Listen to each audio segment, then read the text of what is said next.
Richmond, Doha, and Bergen. These may be 3 random cities to you, but they created a legend. One rider achieved what no one else has done before, winning 3 world championships back to back to back.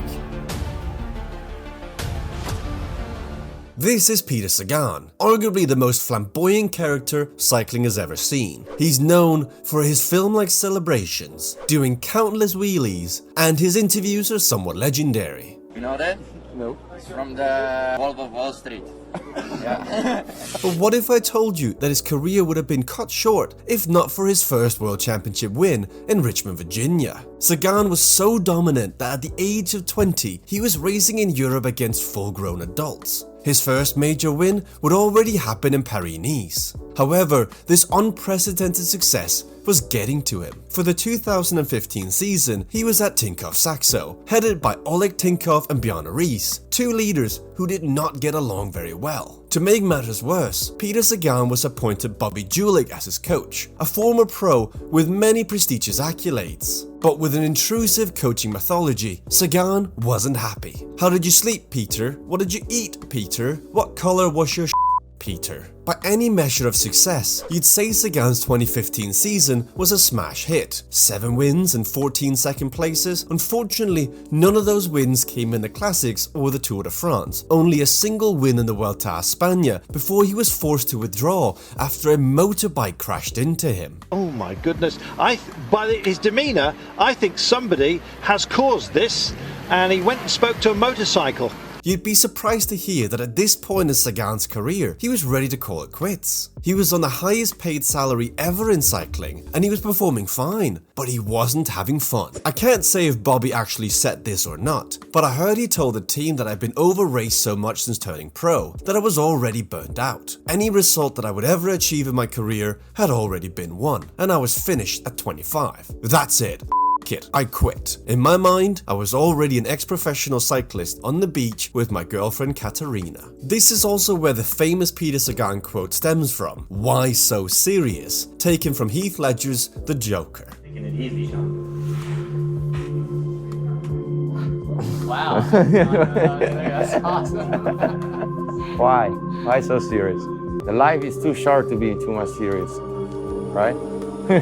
So with nothing to lose and early retirement on the horizon, Peter Sagan takes to the start line to what could be his last ever race. 179, another one of the big favourites, Peter Sagan. I really liked the circuit, really liked it. There were 2 twisting kilometers of intense climbing, descending and cornering. It was an incredibly difficult race. Several times during the race, you'd spot Sagan isolated and towards the back. Sagan had brought Team Peter with him to the race, his band of brothers that travelled to any race he races. Older brother Jirai and Michael Kolar, both talented racers in their own right and fiercely loyal. But what can they do against a spearheaded peloton by the so-called Kingmakers, Netherlands, who hadn't won a world championship in a while, but they have a big say in who does. There are continuous attacks. Entering the second set of cobbles, absolutely committed. And with 4 laps to go, Peter Sagan gets dropped. He's in a chasing group as the pack splits in 2. They eventually make it back on, but only minutes later,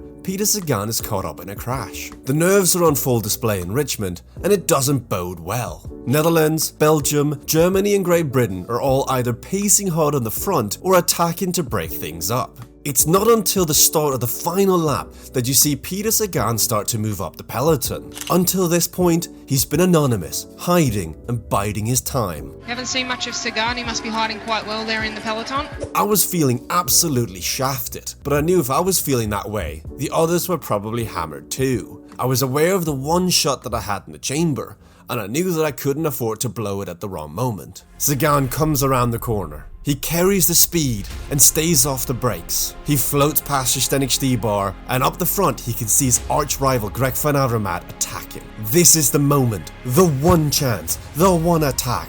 Peter Sagan goes.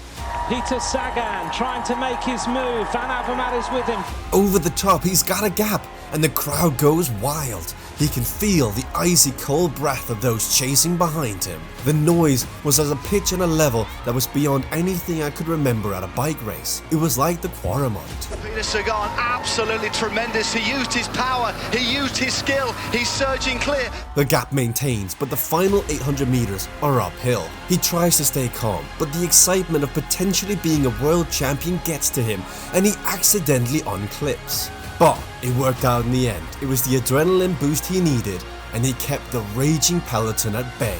Double checks again. Is he thinking about how to celebrate? Oh, it looks that way. Sagan's gonna make it. Sagan the king. Sagan the world champion. What a race that was. It's something special. Like I never have that feeling when I was crossing the finish line in Richmond. Like you cannot compare with another victory. It was pure power from the Slovakian Peter Sagan! A sight that's never been seen before and will probably never be seen again is a winning Peter Sagan high-fiving his competitors as they cross the line. Everyone is over the moon for the young Slovak. It was Peter Sagan's first win, but he wasn't done just yet. If a world championship takes place in the desert and nobody's around to see it, did the world championships really take place? The stark contrast between the cycling-loving city of Richmond, Virginia and the rich oil state of Qatar was on full display in the 2016 Worlds. While the crowd noise reached levels of the Holy Quaremont the year prior, this year you could hear the lone tumbleweed across the tarmac. All the riders knew the score. It was a flat race. It was going to be a sprint, but along the way, the wind and more importantly the extreme heat would play a role. So extreme that some riders took to the sauna to prepare for the race. Giovanni, my agent, told me to put my turbo in the sauna and crank up the watts. Jesus Lumba, it's meant to be fun. Why so serious? Except for a brief spell with illness, Sagan had the perfect preparation for the race. Winning the inaugural European Road Race Championships, 2 stages in the Eneco Tour, 1st and 2nd in the Canadian Classics, Sagan was flying. Besides Peter Sagan, the other favourites for the race mirrored that of the race last year. Greg van Avermaet, Tom Boonen, Mark Cavendish, Michael Matthews, Edvald Boasson-Hagen and Alexander Kristoff. The race kicks off with roughly 178 kilometers to go when Team GB hits the front. What they're trying to do here is eliminate as many riders from contention. Ian Stannard, Mark Cavendish and Daniel McClay all take turns to try and break the group apart. This is a daring move, one that would catch Peter Sagan and Slovakia out. Sagan, realizing the danger, takes it upon himself to bridge across from the group that's about to lose the race to the group that the winner would ultimately come from. Well, I tell you what is incredible and mightily impressive. The Slovakian team have all 3 riders in this group. We can't overstate enough how difficult this effort is. Going into a cross headwind, you easily have to produce twice as many watts as the riders in the front group. Peter Sagan is a beast. I was the last rider to get into the group, Sagan said. It was the first victory of the day to be in the first echelon. Like the legendary Gent-Wevelgem day, the peloton had splintered to pieces. Riders are panicking that only 70 kilometers in, the World Championship chances could already be over. This leads to crashes, loads of tired riders hitting the deck, and ultimately riders being pulled from the race due to the nature of the circuit. A few kilometers later, Peter Sagan misses 2 feeds. In these tote bags are vital drinks and snacks to keep fueled. One of those crazy things that cyclists do that we take for granted. Grab a bag, sometimes going 30 to 50 kilometers an hour, why not? Undoubtedly, his teammate Michael Koller or brother Juraj Sagan would have handed him theirs, but not an ideal moment to have in the race. Belgium takes full control of the race, and it looks like we're headed to a sprint. Boonen, Nason, Rollins, Stuyven, Van Avermaet, Kerkelaer. It's a roll call of Belgian brilliance, and watch it as they come through. Will it be Greg van Avermaet in the attack or Tom Boonen in the sprint? It's Nicky Terpstra that goes first with 5 kilometers to go. However, the 23-year-old Ox from Slovakia closes it down. It's Kolar now takes it up on the front. Mikhail Kolar, the only teammate that Peter Sagan has. Young, but no novice. After doing a sterling ride at Richmond a year before, I knew I could rely on him at the death. He paces for 2.5 kilometers on the front, and while only one rider can wear the Rainbow Jersey, Michael Kolar earned himself one this day. While Sagan is sat comfortably in the pack waiting for his moment in the sprint, the others don't want to take him to the finish line. Tom Leeser attacks with 2.5 kilometers to go. If he goes on to win, he'd be one of the most unlikely winners of the race ever. This attack forces Belgium and Norway to up the pace, which plays into the hands of Peter Sagan. Going under the Flamme Rouge, it's Tom Leeser's race to lose, and lose it he does. Peter Sagan plays a blinder in the sprint. He reads the wind all the way and gets the draft until the very last moment as he comes around to take the win. Oh my goodness, he's gone and done it again! Oh, what about that? There is only one Peter Sagan! His tactical ability to be in the right spot at the right moment is what won him this race. Sure, his power numbers are out of this world, but his tactical masterclass was on display today.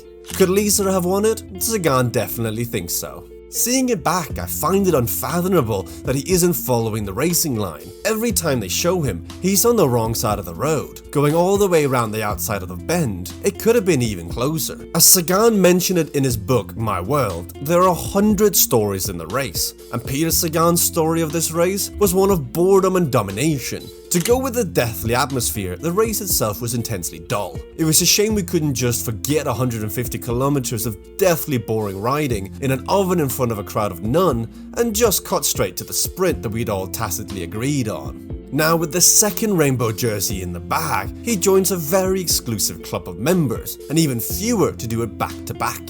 Would he write history in Norway, becoming the only rider ever to win 3 World Championships in a row?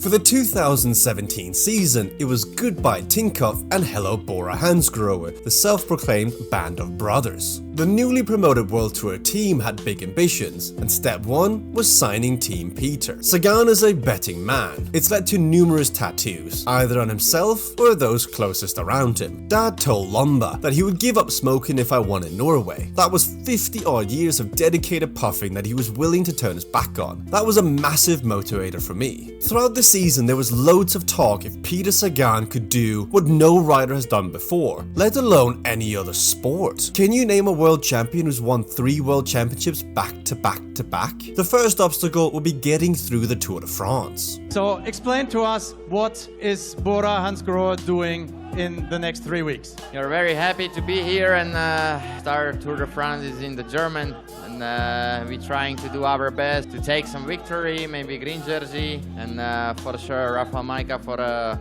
GC. I had no inkling that the straightforward looking flat stage from Luxembourg to Vittel would be the most momentous of my whole Tour de France career. Stage 4 of the 2017 Tour de France should have been a simple sprint stage, but it'll forever go down as one of the most controversial stage finishes of Peter Sagan's career.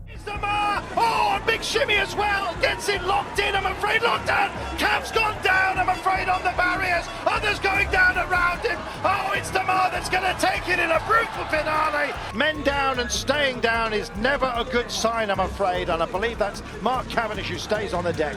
I felt a nudge on my right as the distance between me and the barrier shrunk dramatically. I heard a yell and the unmistakable metal on carbon on lycra on tarmac sound of crash. I learned it was Cav who'd gone down next to me. The media, the peloton, and most importantly Team Dimension Data were in uproar. The Tour de France hope and main sponsorship attraction had just been taken out by a competitor, and it seemed like it was on purpose. Andre Greipel went as far as to declare, "Peter is no longer my friend." This is what Sagan had to say. It wasn't true. I didn't deliberately elbow him. We protested, but to no avail. Cav was out injured. I was out disqualified. Mentally, he was in the dumps. Suddenly, why so serious wasn't funny anymore. After a few days at home sulking, Sagan does what only Peter Sagan would. He rents a yacht. Not just any yacht, the Christina O, the 59th largest yacht in the world. Amongst famous previous passengers are Grace Kelly, John F. Kennedy, and Winston Churchill. Sagan scrambles to get all of Team Peter on this boat in time, and he succeeds. And it's only because of this extravagant retreat he's able to reset his mindset. I had the best preparation possible for the Worlds. I had the benefit of 2 winning experiences under my belt. Christina O and Canada had brought me virtually to the start line in the best shape of my career.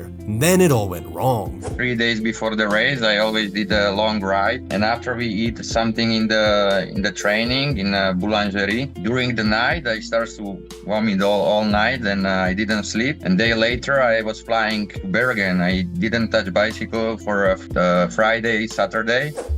Forced to pull out of the World Team Time Trial, there was every chance he may not take to the start of the road race to defend his title. The press mill had been running. Could Sagan possibly win the Worlds? Most people were predicting that the circuit would be too difficult for a rider they considered to be a sprinter who wouldn't get over a hill. They also thought that it'd be too well marked to succeed for a third time. Despite all odds, he finds the will and the way to take the start on a lovely Sunday morning in Bergen for what is arguably the most beautiful location ever for a World Championship. However, Sagan wouldn't have much time to soak it in. Feeling the illness running through his body, he said this to his brother Jirai: "I've probably got half an hour left as the UCI World Champion." The race had panned out as most traditional races do. A big breakaway went up the road, and the peloton led by Norway took control of the race. There was never really a chance the breakaway would make it, and with 70 kilometers to go, the race really starts to pick up with a flurry of attacks, and it's not until 50 kilometers to go we first spot Sagan.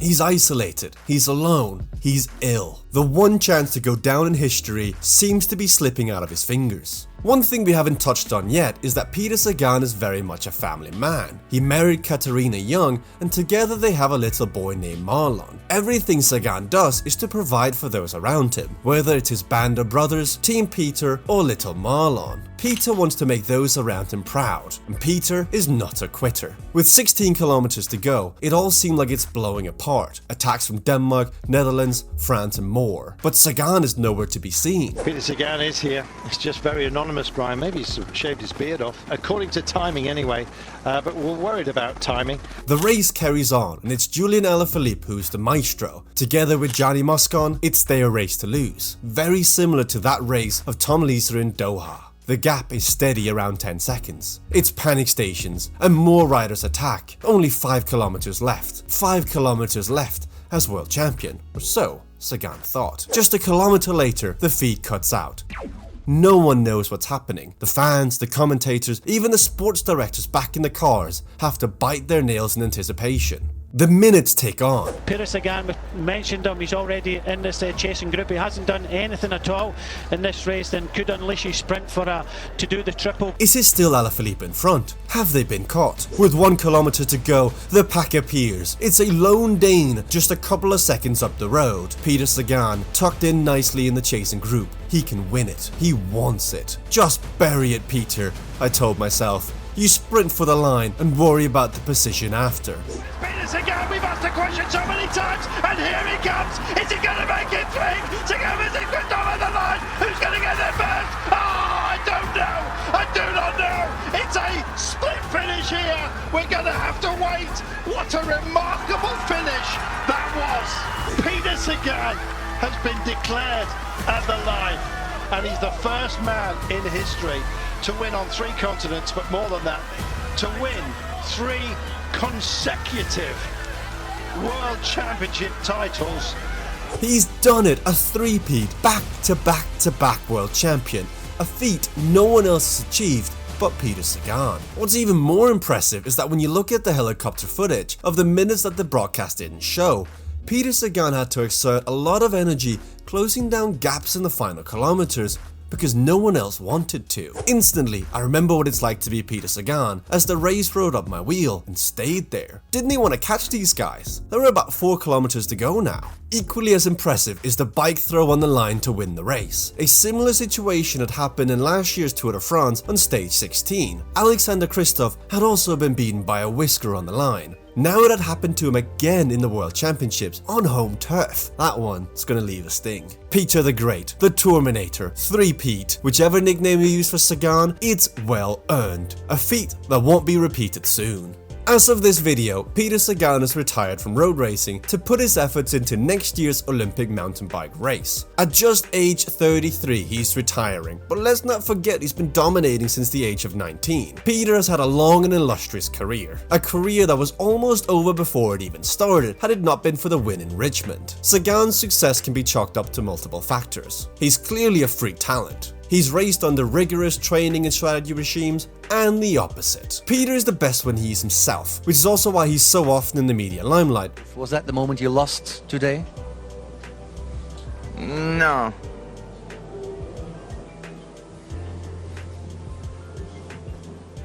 Because he's a witty character, of which there aren't many in cycling. The sport is dominated by power-steering, thin, mountain climbing robots. Peter Sagan revolutionized the sport at a moment when it needed it. His antics on and off the road, it all breathed fresh air into a sport that was going through turbulence. It's finished. The last Tour de France for you. What are you feeling? Finally, I'm so happy.